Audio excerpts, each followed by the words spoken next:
Hello കൂട്ടുകാരെ, നമ്മൾ ഇന്ന് വളരെ എളുപ്പത്തിൽ ഒരു സോയാബീൻ കറി വെക്കാനാണ് പോകുന്നത്.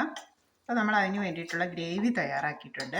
എന്നുവെച്ചാൽ നമ്മൾ അതിനായിട്ട് ഒരു സമാന വലിപ്പമുള്ള ഒരു സവോള എടുത്തു, അതുപോലെ 2 തക്കാളി, 2 പച്ചമുളക്, ചെറിയൊരു കഷ്ണം ഇഞ്ചി, കറിവേപ്പില എന്നിവയാണ് നമ്മൾ എടുത്ത ഇൻഗ്രീഡിയൻസ് അതിന് വേണ്ടിയിട്ട്. ആദ്യം നമ്മൾ ഒരു ചട്ടിയിൽ കടുക് താളിച്ച് വെണ്ണ ഒഴിച്ച് കടുക് താളിച്ചിട്ട് നമ്മൾ അരിഞ്ഞു വെച്ചിട്ടുള്ള സവോള, തക്കാളി, പച്ചമുളക്, കരിവേപ്പില എന്നിവയെല്ലാം ഇട്ട് നന്നായിട്ട് വഴറ്റിയെടുത്തത് കണ്ടോ. അപ്പോൾ നന്നായിട്ട് വഴന്നു വന്നു. ഞാനിപ്പോൾ ആ വഴറ്റിയെടുക്കുന്ന ഇത് കാണിക്കാത്തതെന്ന് വെച്ചാൽ വീഡിയോ ഭയങ്കര ലെങ്തി ആയി പോകുന്നതുകൊണ്ടാണേ. അപ്പോൾ ഈ സവോളയും തക്കാളിയും പച്ചമുളകും കൂടെ നന്നായിട്ട് വഴന്നു വന്നിട്ടുണ്ട്. അപ്പോൾ നമ്മൾ നന്നായിട്ട് വഴന്ന് ഏകദേശം പാകമാകുമ്പോഴത്തേക്കും നമുക്കതിന് ആവശ്യത്തിനുള്ള ഉപ്പൊന്ന് ഒഴിച്ചു കൊടുക്കാം. അല്പം ഞാൻ ഉപ്പ് നീരാണ് ഒഴിക്കുന്നത് കേട്ടോ. ഇതിന് ഒരു തവി ഉപ്പ് നീരങ്ങ് ഒഴിച്ചു കൊടുക്കുക. സ്വല്പം കൂടി വേണമെങ്കിൽ നമുക്ക് ചേർത്ത് കൊടുക്കാം. അപ്പോൾ ആവശ്യത്തിന് ഗ്രേവിക്ക് ആവശ്യത്തിനുള്ള ഉപ്പ് നമ്മൾ ഒഴിച്ചു കൊടുത്തിട്ടുണ്ട്. ഇനി ഈ ഉപ്പൊന്ന് പിടിക്കുന്നവരെ നമ്മൾ ഒന്നുകൂടി ഒന്ന് ഇളക്കുക.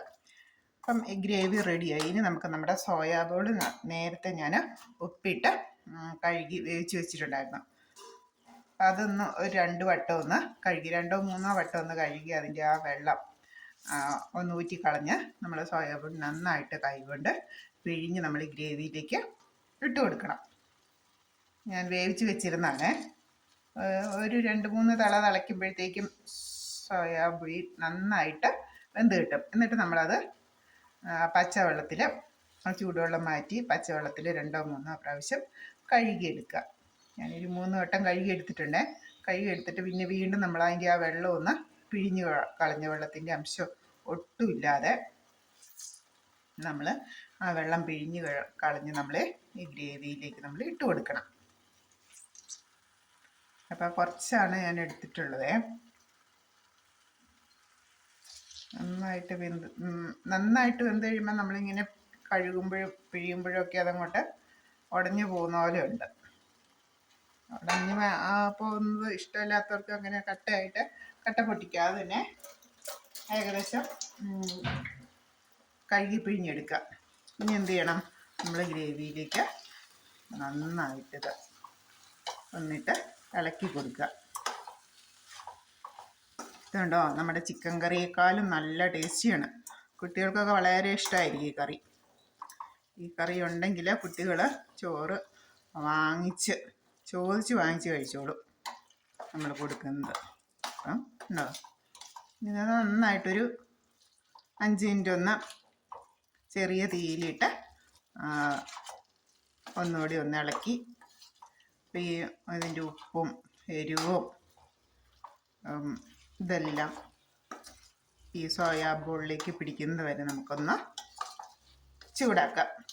ഞാൻ ഉപ്പിട്ടാണ് സോയാ ബോൾ വേവിക്കാൻ വെച്ചപ്പോഴത്തേക്ക് ഞാൻ ഉപ്പ് കല്ലിട്ട് കൊടുത്തായിരുന്നു ആ വെള്ളത്തിൽ. അപ്പം സോയാ ബോളിന് അത്യാവശ്യം ഉപ്പുണ്ട് ഉണ്ടോ. നമ്മുടെ ചിക്കൻ കറി പോലെ തന്നെയുണ്ട്. ചിക്കൻ കറിയേക്കാളും ടേസ്റ്റിയാണ് ഈ സോയാ ബോളിൻ്റെ ടേസ്റ്റ് ഇഷ്ടമുള്ളവർക്ക് ഉണ്ടോ. അപ്പോൾ ഗ്രേവി എല്ലാം ഈ ബോളിലേക്ക് പിടിച്ചിട്ടുണ്ട്. അപ്പം നമുക്കൊന്നുകൂടി ഇതിൻ്റെ വെള്ളത്തിൻ്റെ അംശം ഒന്ന് വറ്റിച്ചെടുക്കണമെങ്കിൽ വേണമെങ്കിൽ നന്നായിട്ട് ഒന്നുകൂടി ഒന്ന് വറ്റിച്ചെടുക്കാം. ഇതെല്ലാം സോയാ ബോൾ നമുക്കിങ്ങനെ വെന്ത് കഴുകി പിഴിഞ്ഞെടുത്തിട്ട് നമുക്ക് വറുത്തെടുക്കാം. ചിക്കൻ വറുത്തെടുക്കുന്നത് പോലെ തന്നെ നന്നായിട്ട് എണ്ണയിൽ വറുത്തെടുത്തിട്ട് നമുക്കിതുപോലെ ഗ്രേവി ഉണ്ടാക്കി ഗ്രേവിയിൽ ചേർത്ത് കറിയാക്കുകയും ചെയ്യാം. അപ്പോൾ ഒന്നുകൂടെ ടേസ്റ്റി ആയിരിക്കും. ഞാൻ അങ്ങനെ എണ്ണയിലിട്ട് വറുത്തെടുത്ത് ചെയ്യുന്നവർക്ക് അങ്ങനെയും ചെയ്യാം. ഇതിപ്പോൾ ഞാൻ വേവിച്ചെടുത്തിട്ട് ഡയറക്റ്റായിട്ട് ഗ്രേവിയിലേക്ക് ഇട്ട് കൊടുത്തിട്ടുള്ളതാണ്. അപ്പോൾ നമ്മുടെ സോയാ ബോൾ കറി ഇവിടെ റെഡി ആയിട്ടുണ്ട്. നമുക്ക് ചോറിൻ്റെ ഒപ്പം ഇത് വളരെ ടേസ്റ്റിയാണ്. അപ്പം നമ്മുടെ ഇന്നത്തെ ഉച്ചയൂണിൻ്റെ ഒരു കറിയാണ് soya ball. Okay, bye bye. അടുത്തൊരു വീഡിയോ ആയിട്ട് അടുത്ത ദിവസം കാണാം.